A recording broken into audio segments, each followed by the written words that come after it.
What's up, Swolgers?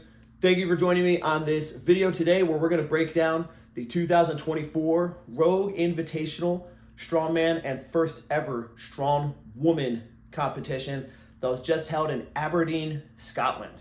So we're going to kind of break down the events, what went really well about it, and what this means for the future of the sport. Okay, before we get started, please do me a favor and hit the like button. Please click subscribe to the channel to get more content on Strongman and all things to help you become your best, strongest self.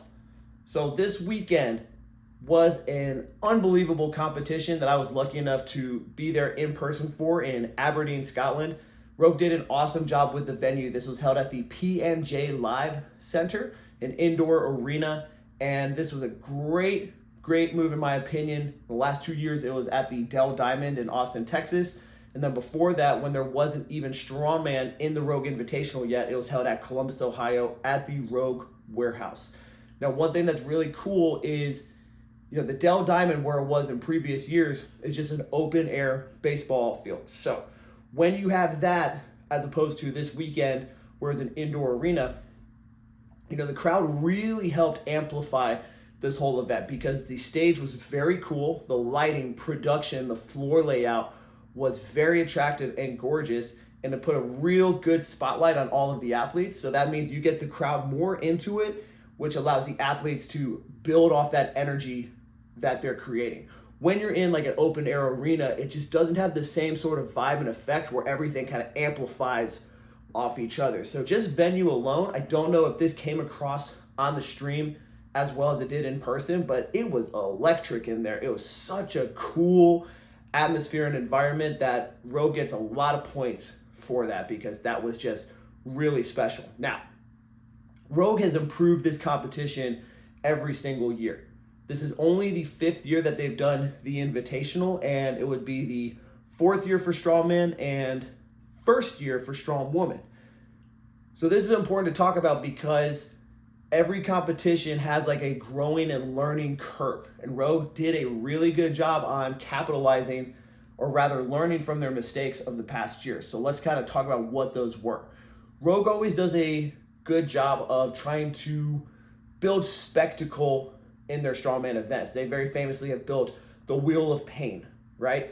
At the Rogue Invitational in the past few years, you saw things like the Rogue Coaster, which was an arm over arm sled contraption that had literal bucket full of sandbags that would draw up and then drop over a ladder. They also had a deadlift machine, which was a giant 2-story platform that athletes would get in the middle of on the 2nd level and deadlift another set of barrels below them.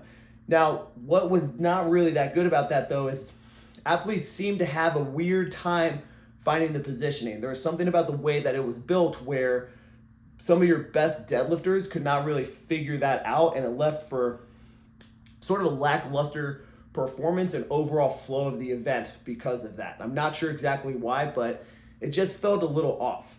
This is also the same with, they did the Iron Bull, which was very famously kind of a poor event, and I'm not faulting Rogue for this because I think they deserve a lot of credit for trying to push the limits and create really cool things. But the Iron Bull was a big, giant literal bull that was put on a set of steel tracks like a railroad, and you had a lot of these athletes. I believe only one finished it, so the rest of the field could not complete the course. Now, what people were saying online, and I don't know how true this is that because of the friction of the wood of the bull and the steel of the tracks, is that it was heating up and actually getting harder to pull with each successive contestant. I don't know whether that's true or not, but you saw a lot of very underwhelming performances on that event, and it just looked almost too hard for a lot of the athletes. Now, this was also unfortunate because it was an event that Trey Mitchell tore his Achilles on, which put him out for almost a year. He's just getting back to full strength now, and that was over a year ago. And the only reason, again, it's important to talk about some of this stuff is because Rogue took all of the events this year and did them very successfully. They got rid of a lot of these like over the top, very large scale like elaborate setups and stuck to some more classic events with some combinations in medleys. And I think all of it was very successful. So they correctly made it a little more towards the like pure strength sides of things instead of spectacle, and it made for an awesome show. So let's go ahead and break kind of some of those down event by event. We started with the deadlift ladder. The way this was set up, and again, a really, really cool eye for visuals. This is again talking about how they created a cool spectacle with elements of pure strength.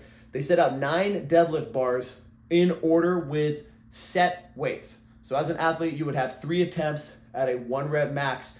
If you were anywhere below 975 pounds, there were fixed weights. So I believe it started at 800 was your very first bar. Some of the weight jumps were a little weird. It was like 800, 825, 845. But again, it would go to 975 for the men. And then if you were so strong to get heavier than 975, you could choose your own weight for your final attempt, which Thor did end up doing. But just the spectacle of looking out and seeing 10 bars loaded over 800 pounds, handful over 900, kind of set the stage that we know that something really, really big is coming. And even for the women, I believe the opening attempt was 525. So just really cool seeing all that like literal steel and iron. It just makes the whole thing look like so big and large scale without having to create an iron bowl or having to create a wheel of pain. Now, on that first event, as far as the results, so the women came in and were the very, very first thing for the entire weekend. And I think that was a great choice because that puts a lot of eyes on Strongwoman, which is what we're looking to do, and also just got a lot of big energy. So top moments on that. Lucy Underdown ended up winning that one with a 685 deadlift, and that is one of the highest deadlifts in the history of women's strength sports. So to see her do that was absolutely incredible. You also had a pretty cool moment where Andrea Thompson came out and did 665, which is just over 300 kilos. A big PR for her, and there's just so much energy and hype, not just from the audience itself, but fellow strength athletes. Like there's a great shot that you can see from the stream itself where Lucy Underdown is just freaking out for Andrea Thompson to hit that lift. And Andrea said that she had been chasing that PR number for a long time. So good for her to do that on such a large stage. And I'm getting excited just think about it because it was really cool. But you ended up having, let's see, 4 women deadlift over 600 on that. That's pretty incredible. So great way to start it off, which led right into the men where, of course, everybody knows that Thor is number 1 in the world at deadlift. He's the best deadlifter in history by the numbers. So he actually ended up pulling 1,010. And there was a moment there at the end where he was actually trying to potentially negotiate for Rogue to give him a cash prize if he went for the raw deadlift world record, which Trey Mitchell holds right now at 1,043. So if you go back and watch this 1,010 deadlift, Thor smashed it. It was a phenomenal lift. Great job. One of the heaviest raw deadlifts in all of history. He's the man.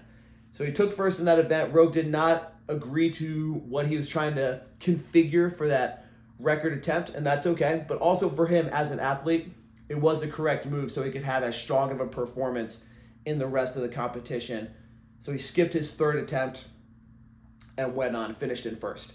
Now you also had Mitch Hooper coming in second with a 975 raw deadlift. Incredible. Pretty good fight for him. Also happening was Matt Ragg, 950, Evan Singleton, 925. Bobby Thompson also opened at 925. Pretty amazing lift. And then Thomas Evans with another 905. So you had 5 guys pulling over 900 at a competition raw. Pretty incredible. Love to see it. Love that Rogue did this. Of course, they always like to do a big heavy deadlift event first. Now that took us into the grip and press event, which was a farmer's carry right into a 3 rep log press, okay? Now this was something that unfortunately for the women, now with the Strong Women, because this is a newer pro division at this type of scale, you had some people that were in different sizes and different abilities and different body weights. So there's a pretty big disparity. So you had a lot of women zeroing the press, unfortunately. So that's something that I think, again, will be developed in the future because this is all analytical data. When they come back and do log press type stuff again, they'll be able to go back and like figure out like, all right, so what actually is a good weight to use for this sort of thing. Now, people are having a lot of discussion about this event because you had one lane of women and one lane of men going at the same time. And some people are surprisingly saying that they think this was a bad idea. I would have to disagree. I think it's really cool for the men and women to share the space on that one, just because like we're all in this together, especially for a sport like Strongman, where it is not as big as CrossFit. Like CrossFit's got so many viewers, and I think a lot more carryover between like, you know, a man or a woman that's a fan of CrossFit is going to watch both the men and women, where in Strongman, like most of the time you just are watching just the men, and that's just because of exposure.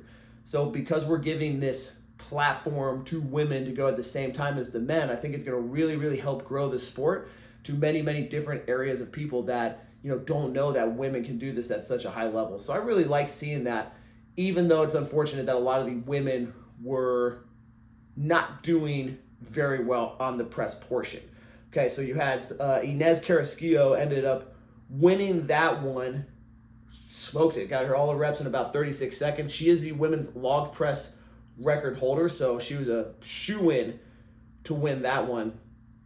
And over on the men's side, you ended up having Thomas Evans win that one with a blazing fast time of 37.01 seconds, and Mitch Hooper in a narrow second place was only recorded as 0.02 seconds behind Thomas Evans. Now, Mitch Hooper, you got to go back and watch this one. His clean, guy's just amazing. He had just some sort of bobble where he was so way off on the clean and somehow powered through to stable it off. Now, when you're doing that with 360, it might have been even 380 pounds, that's just so impressive, man.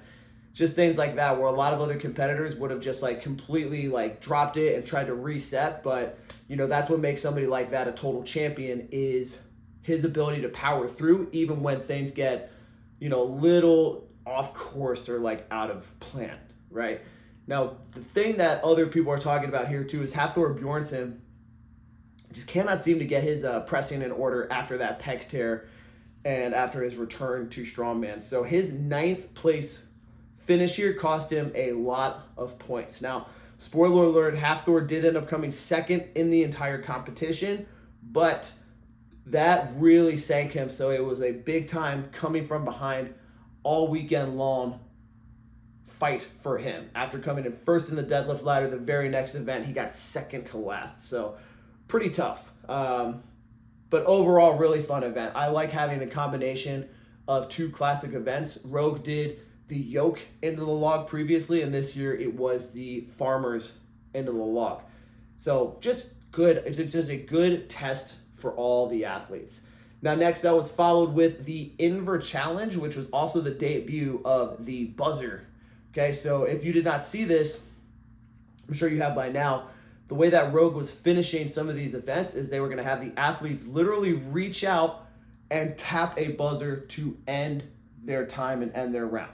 So for the Inver Challenge, this was a series of 5 stones, 2 barrels, and then you would have to, again, tap the buzzer to end your time. So it wasn't when you loaded the stone, then it was time. It was load the stone, reach over, smack the buzzer, then your time ends. At first, I thought this was like really pretty stupid. However, I think it's just going to take something that take some adaptation to and getting used to, because it is more accurate than a stopwatch. I think for very high level events, and ideally local shows as well, we need to eliminate the human element in judging and scorekeeping as much as possible. So if everybody gets used to having something like a buzzer to smack, like, great, then it's done. Because CrossFit does a really good job of scoring because all of their stuff is chip timed. So you might have like, you have to do all these reps, but when you're done, you have to run across the line. So your timer starts at 0 and it does not end for your individual score until you run across a line, and it is chip timed to the millisecond. So there's no confusion over like, well, did that person hit their stopwatch too late or this or that? It avoids all of that.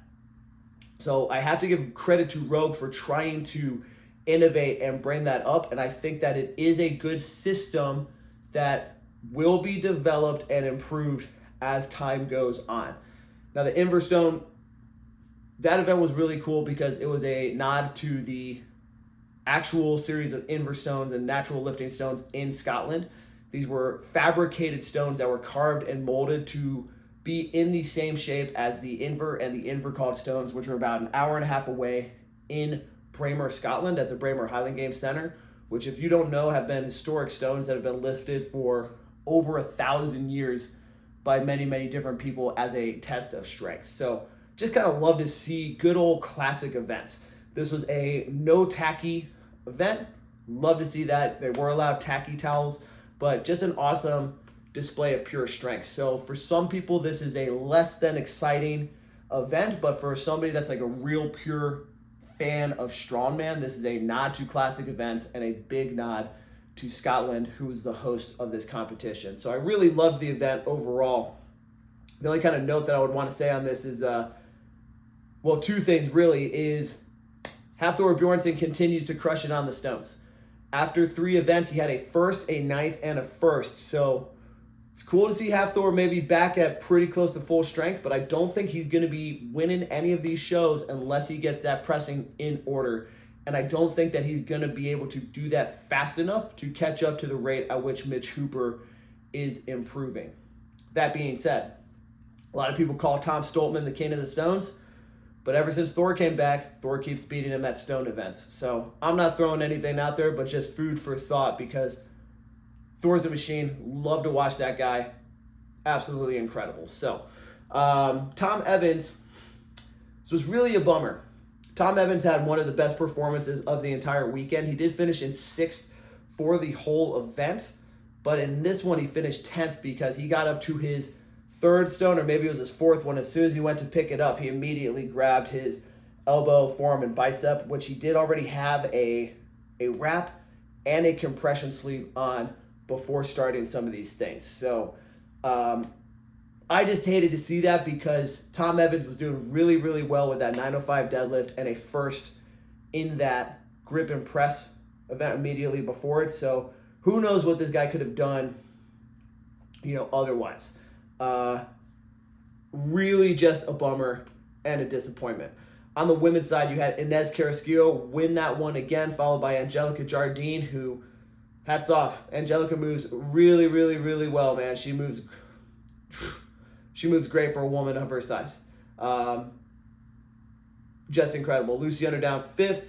Who else did well here? And we had Olga Liashuk, who was really consistent all weekend long. Olga didn't have any finishes lower than 4th all weekend long, got 3rd in that Inver Challenge. So that made for a pretty cool first day. As we went into day 2, we started with the Power Drive event, which was a series of carries into an arm-over-arm sled pull. Another pretty cool classic event. Loved seeing this, and it had another issue again with these buzzers and timers.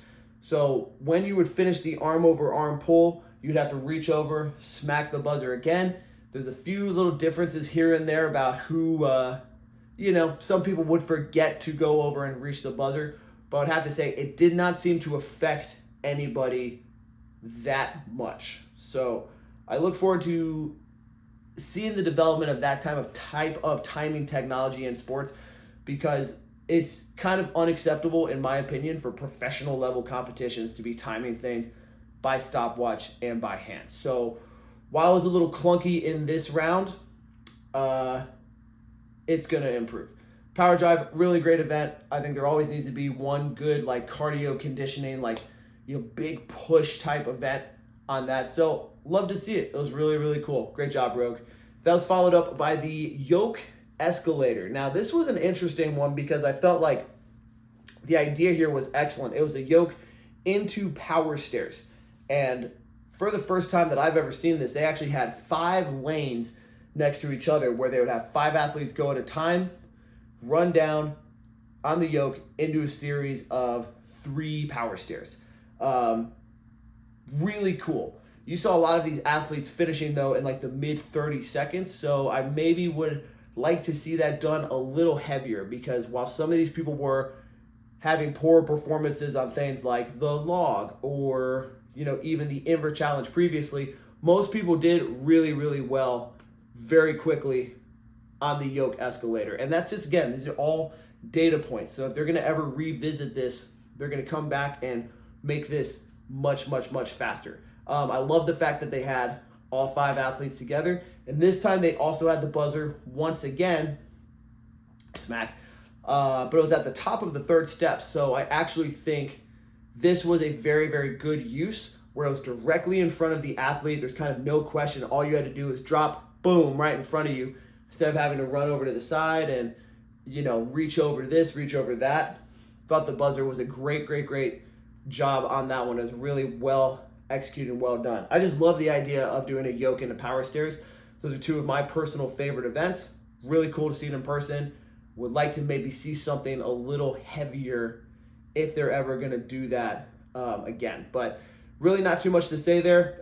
Hooper, once again, just destroys it. The guy's just incredible at yoke. He's one of the best yoke walkers we've ever seen in the sport of strongman. So just incredible.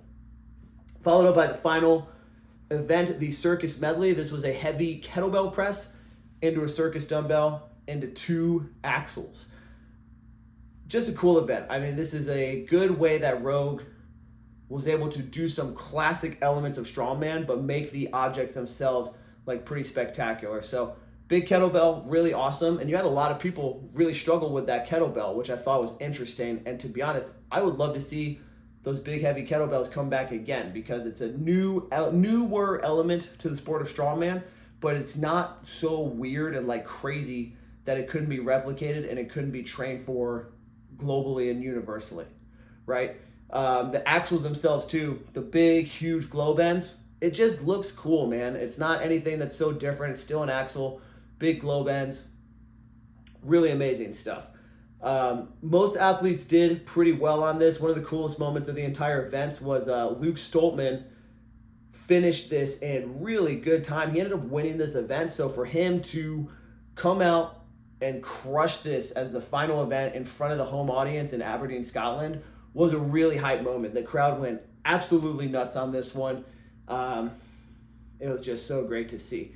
Now, once again, Mitch Hooper, 2nd place on the circus medley. The guy is just so good, and he was very strategic and tactical because he was very far ahead going into this event, but he was still eyeing his place in. So he was taking his time, but standing next to Thor in his lane while he was going, and just making sure that Hooper was doing enough work to keep that distance. So you saw Hooper do the kettlebell and then the circus dumbbell, and then have his eyes on Thor to see like, all right, well, is Thor going to get the axle here? Oh, he is? Okay, well, then I'm just going to do it too. Same with the last one. He was like, okay, well, Thor's going to attempt the last axle, so do I need to do this? Yeah, he did. And actually, Hooper ended up hitting that 4th axle, got 2nd place in the whole event, and Thor missed that final axle at the very end. Just incredible, man. What a good show. And that was also a very, very strong finish for Inez Carrasquillo, who is, she's got to be the best women's overhead presser in history. The girl is absolutely incredible. Got to give hats off to her. Something I'd also like to comment about her is that she seems to have really toned down in a positive way a lot of energy. And it seems that she's focusing her attention in the right place. And it just shows you the power of being able to zone in and harness all of those things in the right positive direction. Because you have somebody like Evan Singleton, who real famously is just hype, hype, hype, big explosive bursts of energy. I mean, even at this one, he was seen headbutting the yoke before he goes in, and that was actually some steps down from what he's done in the past. But I want to point these 2 out because I think it's a really good lesson for all strongman athletes, is learning how to control your energy, right? Like, it is important to be very, very high energy, but it's more important to be able to harness that in the right direction. If you're at a very big show or going up for a big lift, you're gonna feel jitters, you're gonna feel some nerves, but how do you use that appropriately to channel it in the direction that you wanna go, right? Like, there's this big curve. It is, basically how much hype do you have and how much does it affect your performance. You need to find the blend of where you are really, really zoned in, really focused, really energized, but not so much to where you lose all of that like physical skill and technique that you need. Now, there are certain events where, like a deadlift, where you can kind of go over the top and have a lot of major aggression and just kind of perform very well off that. But like things like a yoke carry or a press medley where you have to use a lot more technique, you do intentionally need to turn that down a little bit because you have to have that focus. So these are just things to consider as you are developing your own personal skill set as a strength athlete. Is all about harnessing your energy in this. And that's what I really like about watching some of these top level strongman and strongwoman competitions is you see very real effects of how it impacts people at the very highest level. So like I said, Inez and T-Rex, great examples. But Mitch Hooper is another one where Hooper's pretty collected the whole time. He's not a lot of screaming, not a lot of hype, not a lot of aggression, just some like pure focus, and it shows up in his events, and that's why he does so well. So as always, the winners of these things are all about consistency. On the winner's side, for the women, Olga Liashchuk, no lower placings than fourth. So across the event, you had a third, fourth, third, second, fourth, and third to take second place. And then in first, Inez Carrasquillo got a fourth, first, third, first. So it just goes to show you, again, strongman and strongwoman is all about being consistent across the board. You know, Hafthor, despite winning 2 events, still came 10 points behind Mitch Hooper. So as we're looking at Hafthor, he had a first, a ninth, first, second, fourth, fifth. Whereas Hooper, second, third, first, second. So there's another event where Hooper almost ran away with this competition, even though he only got first in 1 event. So he could have potentially not won a single event and still won the entire show because he's so good across the board. And even the yoke escalator, he was only about a second and a half ahead of Evan Singleton. So you can't just be a deadlift specialist or a press specialist. You have to be good at all of these things across the board. So moving forward, let's talk about, what's next and what this means for strongman. First off, I was really thinking all weekend long that we're going to look back like 10, 15, 20 years from now as this event as something that kicked off strongwoman in a big way. We have had the strongwoman at the Arnold over the last few years, but this was just a little different and had a little more focus on the women's side of strength sports in a way that we've never seen before. The Arnold, you have so many other things going on, but it felt like the women got a good, real awesome representation and spotlight in the way that they deserve. So I really look forward to see how the standard and the growth of the sport changes over the next few years, because you're getting a lot of eyes from CrossFit into this. And I think one of the things for strongman that's going to grow this sport the most, especially in the weight class divisions, is getting some of those CrossFit people over. So CrossFit is so popular that you have a lot of people that do that style because it's very accessible and they don't know about these other options and strength sports that are available to them. So because of the setup, I just loved it. Rogue did a great job, amazing, and I really look forward to seeing how the sport continues to grow, because it's just sort of open strongwoman that's getting these eyes and spotlight right now. But some of these competitors, such as Sam Bellevue, Melissa Peacock, are a little smaller on that side. They deserve to be there, right? But there's really a lot of other pretty phenomenal women in the sport. I saw Erin Murray was there at the competition, Chloe Brennan, Nadia Stowers. There's really a lot of hope and optimism for just the growth of the sport in general. So I look forward to seeing the weight class opportunities and just the general opportunities for strong women in the future. Super cool. Next, Mitch Hooper. Jeez, man, the guy is unbelievable. That's 5 major show victories in a world, 5 major world show victories in a row, and I don't think anything is going to stop this guy anytime soon. He is on a run for the ages, and I can't think of anybody who has done as well as him in a stretch like this. And we're talking about also Giants live shows. This is not just the big 4 of starting last year, the Rogue, World's Strongest Man, Arnold, strongest man on earth and now the Rogue, but we're also talking about 4 for 4 in the large giants live competitions. So his win percentage is now probably 60%, not just his podium percentage, his win percentage is over 60%, and he continues to get better and better and better and better. So hats off. I think the guy's incredible. I really look forward to seeing just what comes next, because he's elevating the game and he's doing a lot of techniques that, you know, people need to wisen up on. And I think it's another element where the growth of this sport is so exciting, because he is a little bit more, in my opinion, an approachable type of person and athlete compared to Hafthor or Tom Stoltman or even like Evan Singleton. And that's just because of like the size and stature of them. You know, Hooper looks a little bit more like a normal dude. He's not, obviously, he's like Superman. But when you see Mitch Hooper just so technically well-rounded, and he's not 7 feet tall and he's not 450 pounds, you're going to have a lot of people adapting some of his methodologies and techniques and then taking them to perform at the highest level. So I love the fact that we have Mitch Hooper leading the way, and it's great to have Hafthor back. I mean, people want to like force some of these rivalries into the sport, but Hafthor is an all-time legend. He took several years off, lost over 100 pounds. I think he lost like 130 pounds from his peak at one point, and he came back after a torn pec, after doing boxing for 2.5 years, and is still finishing near the top of the pack for some of these things. So this just goes to show you, man, I mean, the guy is special. It doesn't matter if he never wins another one ever again. Thor still deserves to go down as one of the best strongmen in history. Maybe one of the best strongmen at his very, very peak. An interesting discussion to be had about who's the best at their peak. It might be Thor in that like 2018, you know, time era or so, but it's just incredible. Thomas Evans.